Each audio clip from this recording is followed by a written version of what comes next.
Hello friends and welcome back to my channel. My name is Kana and this is Jar of Fireflies. Here I make videos all about my life as an Orthodox Jewish homeschooling mother of 4. But today we're going to do something a little bit different. Yes folks, that's right. Today we're going to change things up just a little bit. I do get a lot of questions here about Judaism, obviously, because that is what I normally make videos about. But I also get a lot of questions about YouTube and what it is like to be a YouTuber. So today I wanted to dive a little bit into that topic with 10 things nobody told me before I became a YouTuber. But before we dive into that, I want to give a big thank you to today's sponsor, Babbel, who not only has been a longtime sponsor of this channel, but is also one of the top language learning apps in the world. I started using Babbel to brush up on my French because that is a language that I used to study, so it would be easier to pick that up than learning a new language so that I could speak more fluently with my mother-in-law, and it has been going so great thanks to Babbel. I love that the lessons were designed by real language teachers. Babbel teaches real-world conversations. Lessons prepare you to have practical conversations about travel, business, relationships, and more. Au revoir. Bonjour. Ça va? Oui. Non. Merci. Salut.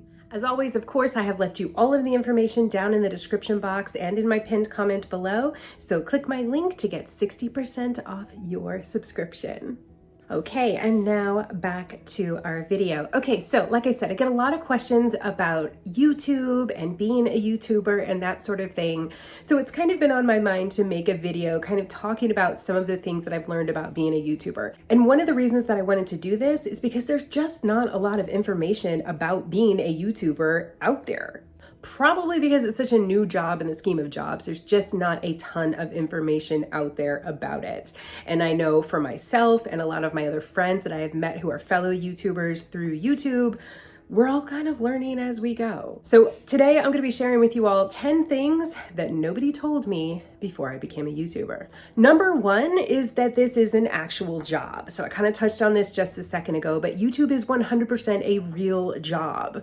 It requires a lot of work. It is not like I think I'll film a video today and then like 10 minutes later put out a video. Like, no, there's a lot that goes into it. And there's a lot of skills that you have to do this. There's graphic design for thumbnails. There's all of like plotting out your video. There's filming and editing, which is like a whole other skill set. I keep spreadsheets and accounting for all sorts of things to hand over to my accountant at the end of the year and to keep track of what money advertisers owe me for videos that I have done for them and to keep track of like calendars for what I have coming up. So I'm kind of like my own secretary and bookkeeper. Now, I know some people will definitely outsource a lot of these things, but if you're outsourcing, of course, that costs money. So generally, at least starting out, people are doing everything themselves. I still keep everything in-house just because I enjoy the process and that's how I want to do things, but that's definitely not how everybody does it. There are options.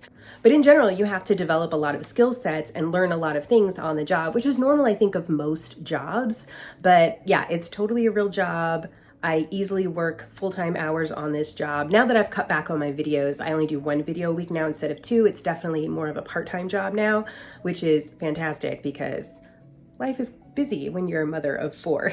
So kind of along with my first point, I'll jump into my second point, which is that YouTube can actually pay a real living. Like, I guess I kind of knew that you could make money off of being a YouTuber, but I guess I didn't realize that like I could do that. So yeah, definitely nobody told me that you could make an actual living to support your family off of being a YouTuber without being one of those YouTubers who has like 1 million subscribers. So that was definitely kind of like a very fun find for me as I was going through my whole YouTube journey. And there's a lot of different ways to make money on YouTube, and I don't do all of them, but I do some of the big ones. So first is becoming a monetized channel. And I'm not sure the exact requirements at this point, but when I was becoming a monetized channel, I know you had to have at least 1,000 subscribers, and then there was a certain amount of watch time you had to have, a certain number of, maybe it was like 4,000 or 5,000 hours that people had watched your channel or something like that. Like, I don't really remember, but you can look it up online. It's all there on like YouTube's website, but there were certain requirements through YouTube before you could apply and then become approved as a monetized channel. And then at that point you could start making money on everything you were doing from that point on. So that was pretty exciting when that happened for me. And then I was able to start making money through YouTube from my videos. And it was very minimal at that point.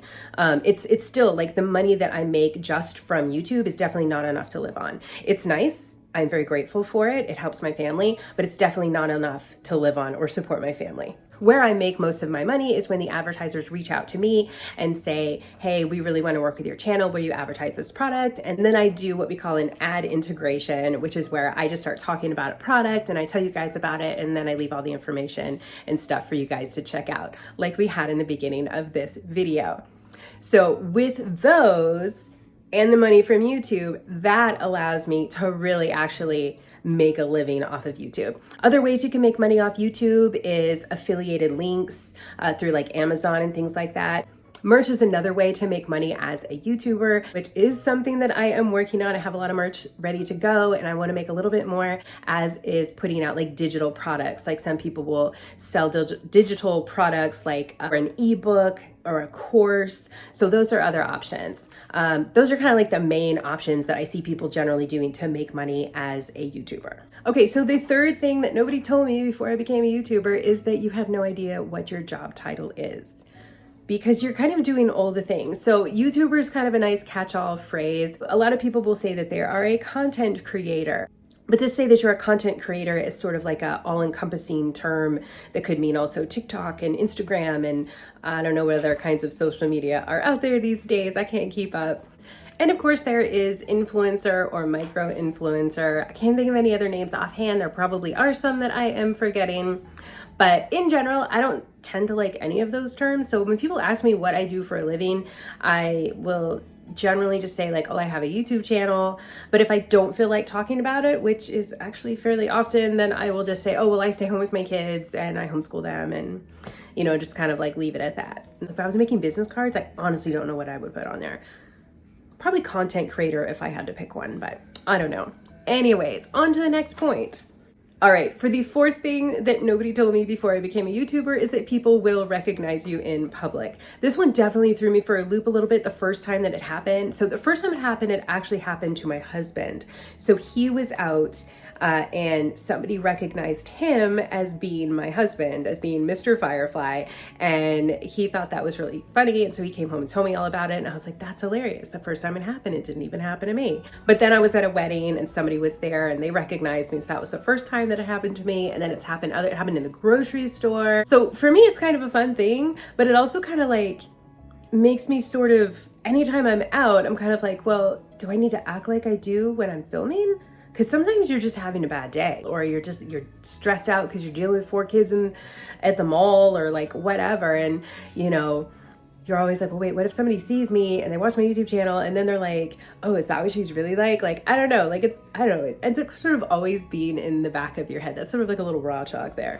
I don't know. But I guess I thought going into it, like I was never going to be like a big YouTuber. I'm not, but it's interesting. It was just an interesting aspect of this that I guess starting out, I didn't think would ever really happen to me. So it was kind of interesting when it did, but super fun. And I've met some great people through YouTube, which will bring me to my next point, which is that you can actually make real friends on YouTube. So I do get asked pretty often if I'm friends with like the other Jewish YouTubers out there. I'm not friends with all of them, but I am friends with some of them. And it's really fun. It's great to have somebody else who's, you know, living a lifestyle like mine and who's in a job like mine that I can reach out to and be like, you know, hey, this is going on. What do you think of this? You know, this happened. Can we just, you know, vent a little bit to each other because I'm sure it's happened to you too, or I'm dealing with this, like whatever. And so I don't know, it's nice to have that person out there for sure. And it's just great to kind of have that support system with each other.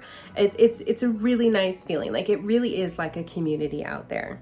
I have also met my pen pal here on YouTube. So that was super fun. And that's a relationship that I know that I will be cherishing for many, many years to come. So yeah, YouTube is oddly a great place to meet people. And I didn't think that I would really meet people through this job. Like I understand that it is a social media job and that you are talking to people through this, but I guess like making real relationships, it didn't really occur to me because like YouTube is sort of a one-sided thing. Like, I'm here on a video and I'm talking to you.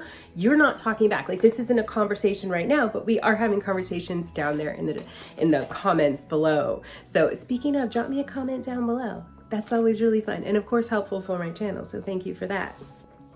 Speaking of comments, that's going to lead me into my next point of what I wasn't told before I became a YouTuber, is that when you are a YouTuber, people will comment on every aspect of your life, whether you share it or not. Like, seriously. Like, it doesn't matter what I post or what I post about. The comments are just sort of all over the place. It's just the fact that you will get a million different comments on everything. And again, it's whether I post about something or not, because I'll get plenty of comments that have nothing to do with what I posted, but people will just be asking questions or making comments because they're making assumptions about part of my life. And yeah, it is what it is. You know, luckily I have a much thicker skin than I thought I did going into this. Part of that probably just has to do with my age. I don't know. I always thought I was pretty sensitive. Maybe this has toughened me up. Who knows? So yeah, it is just like this constant commenting on every aspect of your life, which is part of the job. And I'm not complaining about it. I know that that's part of the job. And I actually really do enjoy the conversations that I get to have with all of you guys. Y'all know I'm really active down there in the comment section. And that is because I do enjoy that aspect of my job so much. So please don't take this as me complaining about that. I am just pointing it out. So if you are considering becoming a YouTuber, just know that that is coming at you. So speaking of like becoming a YouTuber, we'll jump on to my next point, which is that I am the product. And I know sounds like one of those things that like you should know before you get into YouTube, but it's not something that occurred to me until like after it was already happening. You know, I kind of thought like my channel was the product, I guess, or I don't know. I don't know. But it turns out that like you, the YouTuber, the content creator, are the product. And that's just kind of a weird feeling. So yeah, just when I came to that realization, it was just very interesting. I don't know. Like, I'm the brand, but I'm a person. So I don't know. It's just kind of an interesting aspect and just something, I don't know, to think about if you're thinking about becoming a YouTuber. Okay, so speaking of like being a brand and brands and that sort of thing. So my next point that nobody told me before I became a YouTuber is that the ads that I make in my videos, not the ads that like YouTube puts in there, but the ads that I create, take as much time to make as making a whole video. And this is because when you are doing an ad for a brand, they're sending you a bunch of information that you then have to review to see their talking points. They'll generally have certain talking points that you can or cannot talk about. So I have to go on and make sure, of course, that I agree with all of those. I get emails almost every day from brands that are wanting to advertise through my channel. And so I've got to look at their products, see what it is. There's usually a lot of back and forth. Then you have to get into talking about all of the specifics. And then there's making the actual video, which again, they've sent you those talking points. And so you've got to make the ad, and then you've got to put that in your video and all the editing that's involved with that. And then the brand has to approve the ad and they send it back to you. And then if there's changes that need to be made, you've got to refilm everything, which means also uploading to YouTube your entire video and editing your video and all of that. And that takes a lot of time also, just like the time that you're uploading things and setting up on the back end of your video. So there's a lot of work involved with working with the ads.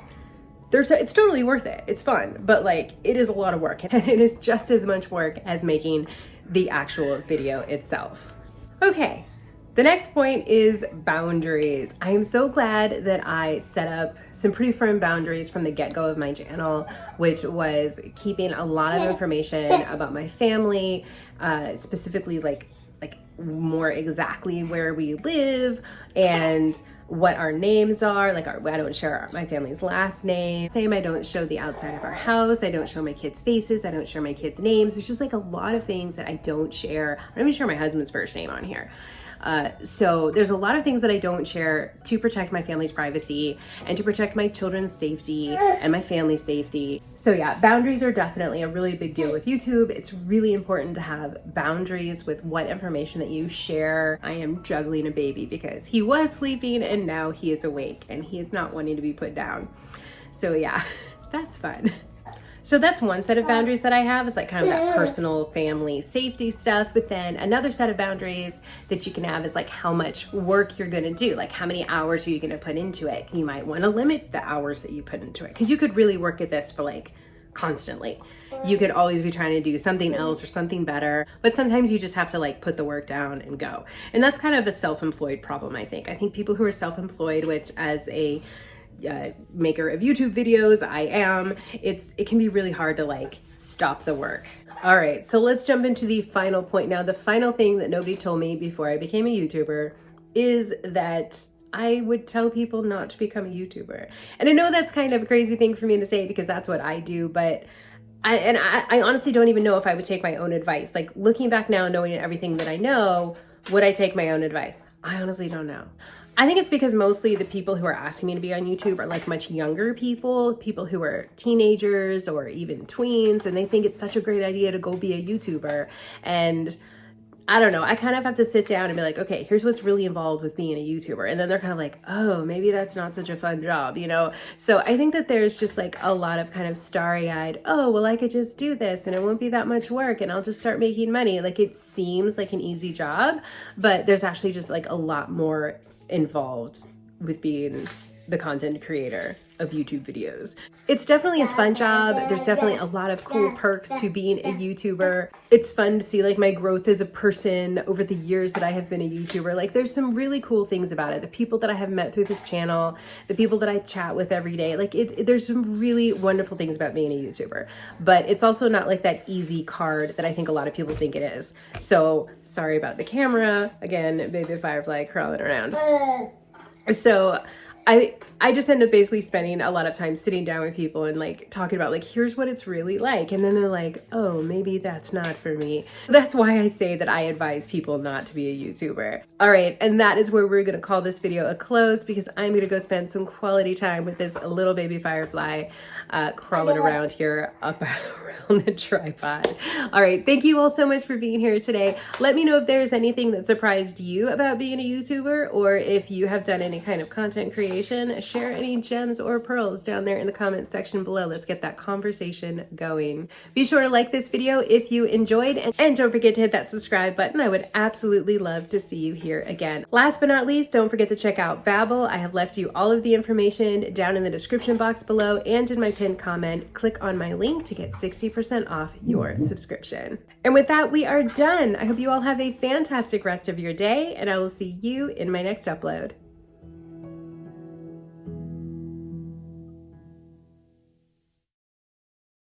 Of YouTube videos. So it's a super fun job. It's definitely a fun,